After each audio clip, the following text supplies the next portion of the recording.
Welcome to some new r/malicious compliance stories, where people comply to the letter, but not the spirit of a request. I hope you had a great day.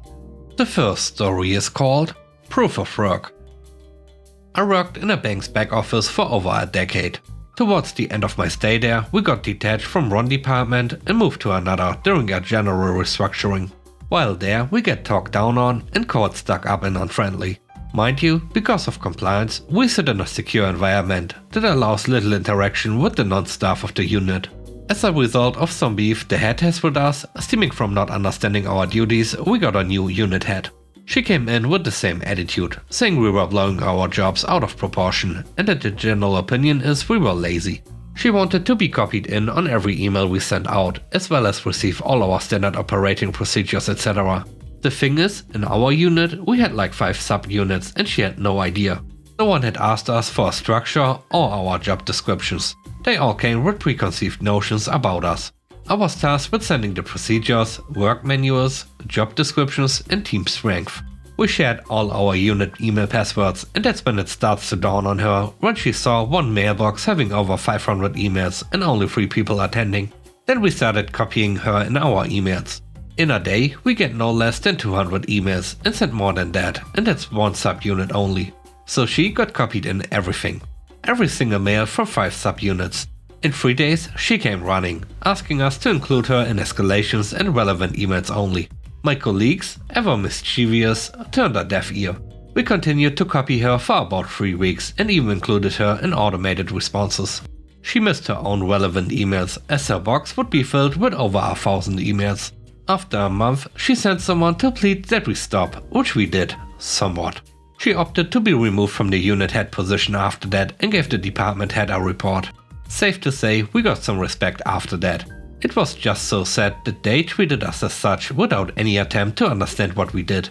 In the end, occasionally, she would still get copied in like 20 emails a day, till I, later a team lead, asked him to stop. The next story is called A Better Reason to Work Here. My first job was at a terrible office supply store, often associated with staplers. Started under a great GM who got transferred to bail out a failing store. Our new guy was fresh from corporate, with a name like Joe or John. Most generic, overly smiling white guy who spouts corporate slogans. Well, he drove off all the cashiers, except little old me, who was a fresh-faced, just out of high school idiot. He blocked my transfer to be a tech, approved by the old GM. Well, it came to a head one day, when he scheduled a tech to cover the register for closing. The tech didn't show, because why would he? He didn't want to sit at a cash register. Naturally, he tells me I have to stay there until someone comes to relieve me. Being young, I just went with it, but at a time I had to be gone by to get to class. That time comes. I make a fuss and a manager comes to relieve me instead. He decides I'm out of line, not staying past a 12-hour shift and putting class above work. He lays into me about this and how a customer heard me complaining. It culminates in this big, what was probably supposed to be an inspiring speech about what motivates me. To which I say, frankly, money. What else motivates a minimum wage cashier to work there? This makes him quite upset as he babbles that it's not a good enough reason. Demands I go home. My shift is well past over and I got a class I'm late for. And look deep inside myself and I better find another reason. Or else this job isn't a good fit for me and he wants it to be a good fit. Or else, because he sees big things in my future. Manager things. So naturally I change in the bathroom and go to class, thinking long and hard. And come back to hand in my 2 weeks, as clearly I wasn't a good fit. Then, a day later, after a terrible closing shift, I just don't come back. I even told the closing manager, wouldn't it be funny if I just didn't come in to open tomorrow? Which was met with a very serious stern, don't even joke like that, it's not funny. To which I replied, who said I'm joking, before walking away and never speaking to them again. The third story is called Forced Lunch Break. I'm a grocery assistant manager, and in my supermarket chain, that generally means 2 things besides what you would expect job functions of such a role to be. I work overnights while we are closed, which I love, and I'm the person with the keys to the store to let employees in and out, which I hate. My shifts start at midnight. They are supposed to schedule 2 key holders during the night shift, specifically so that lunches can be taken.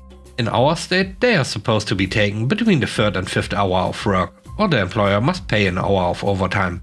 Well, besides store management, who wouldn't be caught dead on an overnight, there is me and 2 other key holders. My fellow assistant, whose schedule they changed to only be overnights on my days off, and a produce clerk who comes in at 4 AM 3 days a week. This means a minimum of 2 days a week I'm the only key holder on duty during my lunch window. They started bugging me to take a lunch. They were getting flagged from corporate about my overtime hours. I said, "So, you want me to work during my lunch to let people in or out?" They aren't dumb enough to say yes to that. They said, "Well, you know what times people are scheduled, so plan in between." They are right, I do know. I know the people who are always early or late. I know the floor cleaning company has no set time they show up.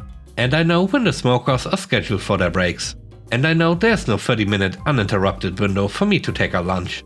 After telling the store leadership this and them not listening, I decided to show them and started taking my lunch. The first night I got cursed at by a smoker for not leaving the break room to let her out during my lunch, and she missed the chance to smoke on her break. So I explained my situation to her and got her to redirect her yelling at store management when they showed up. On the 3rd night, the floor company called our store during business hours to complain about their rep having to wait outside for 15 minutes to be let in. One night later, a bakery clerk left and went home after them being 5 minutes late, which meant I wouldn't be answering the door for 20 minutes. That was the last night they made me take lunch as the only key holder there. The last story is called Helicopter Boss. This happened a couple of years ago. I'm a manufacturing design engineer for a small company.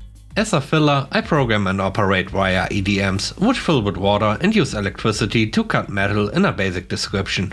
One of our employees decided to buy into the company at 50-50 ownership at the start of 2020. He is already showing the helicopter boss side of him. I'm doing this diamond trim job on an EDM. When the helicopter boss comes by to hover, he walks away and comes back bringing me a spray bottle of WD-40. He asked me to spray it so the parts don't rust and they have to sandblast it after grinding. I raised a red flag to this. We are a small company and don't have the regular bin systems a big company has, so we use cardboard boxes. I tell him that the WD-40 is going to soak into the box and make it weak. Also, I blow the parts off with a shot of compressed air thoroughly and they don't rust. So it would make more sense to spray it after the grind before sending them to the customer. Also, the grinder isn't going to like it. And it's a waste of product because the parts aren't rusting with my attentiveness. He insists on spraying them down. So okay, I spray them down. After each part is done, I place it in the box and give it one full spray of WD-40. It's a long pull for the spray bottle too. I finally get done after a couple of days and tell the helicopter boss they are ready.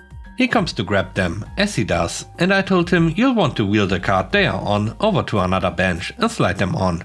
Nope, he picks it up and as soon as he turns to walk away with one box, the bottom of the box breaks open and all the parts crash to the concrete floor.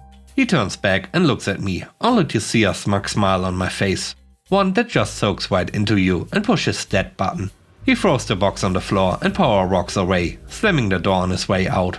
I thought about clapping, but I figured that would push him over the edge and he would can me on the spot. The parts that he dropped cost the company at least $15,000.